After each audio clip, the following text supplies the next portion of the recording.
Baik, sebelumnya Assalamualaikum warahmatullahi wabarakatuh. Perkenalkan, nama saya Fikri Kamaludin dengan NIM akhir 166.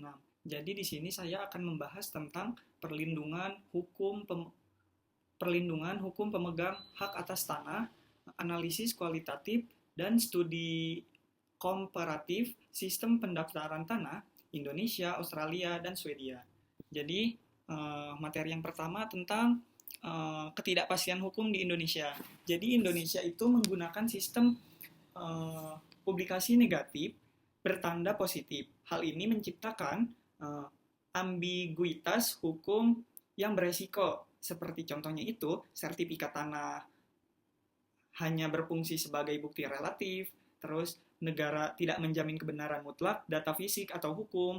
Selanjutnya itu hak kepemilikan rentang digugat dan dibatalkan oleh pengadilan. Dan yang terakhir itu memicu sengketa agraria dan praktik mafia tanah.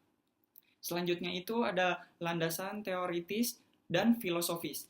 Di sini ada kepastian hukum berdasarkan teori Gustav Radbord.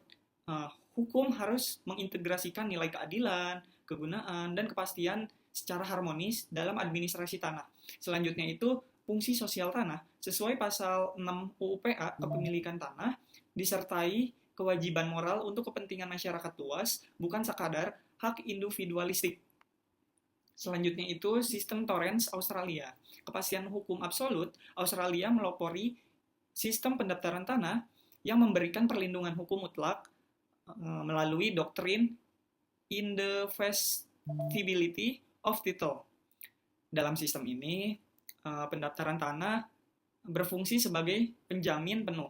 Jika terjadi kesalahan administrasi, negara bertanggung jawab langsung melalui skema asuransi. Selanjutnya itu ada 3 pilar utama sistem Torrens. Yang pertama itu mirror spensibly.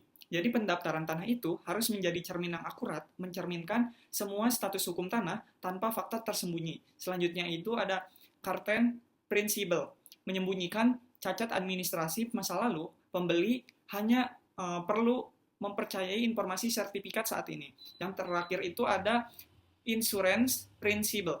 Jadi negara itu menyediakan dana ganti rugi jika terdapat kesalahan administrasi yang merugikan pemegang hak.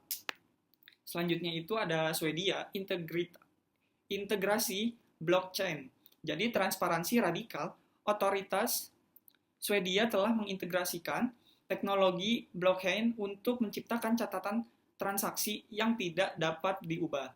Jadi terus digitalisasi ini memastikan setiap transaksi berlangsung secara real time, aman dan efisien, menutup celah bagi manipulasi dan tradisional. Selanjutnya itu ada urgensi transformasi agraria. Jadi hambatan utamanya itu meskipun UPA telah lama berlaku, tetapi Indonesia masih menghadapi sengketa tanah yang meluas dan praktik mafia tanah yang sistematis akibat sifat sertifikat yang relatif.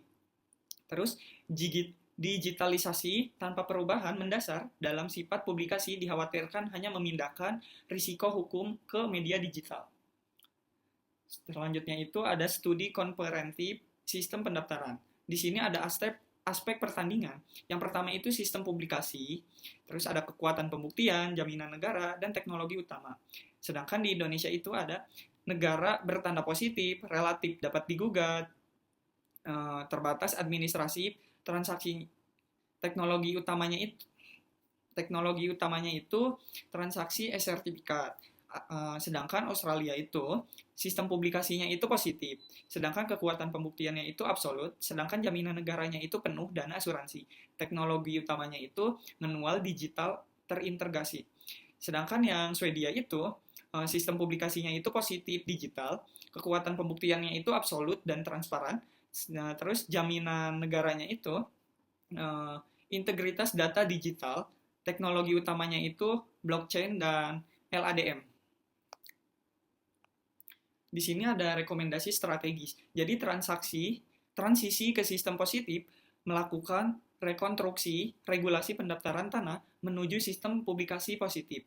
Dana asuransi membentuk dana kompensasi negara untuk melindungi pemegang hak dari kesalahan birokrasi. Selanjutnya itu ada keamanan blockchain, mengadopsi teknologi blockchain untuk menjamin keamanan cyber, dan integritas dana spasial pertahanan. Selanjutnya itu yang terakhir, sinkronisasi kebijakan. Jadi penyelarasan antara lembaga yudikatif dan eksekutif dalam memakai perlindungan itikat baik. Kesimpulannya itu, kepastian hukum substansif hanya dapat dicapai jika negara beralih peran dari sekadar pencatat menjadi penjamin akhir atas keabsahan data pertahanan. Sekian presentasi dari saya. Wassalamualaikum warahmatullahi wabarakatuh.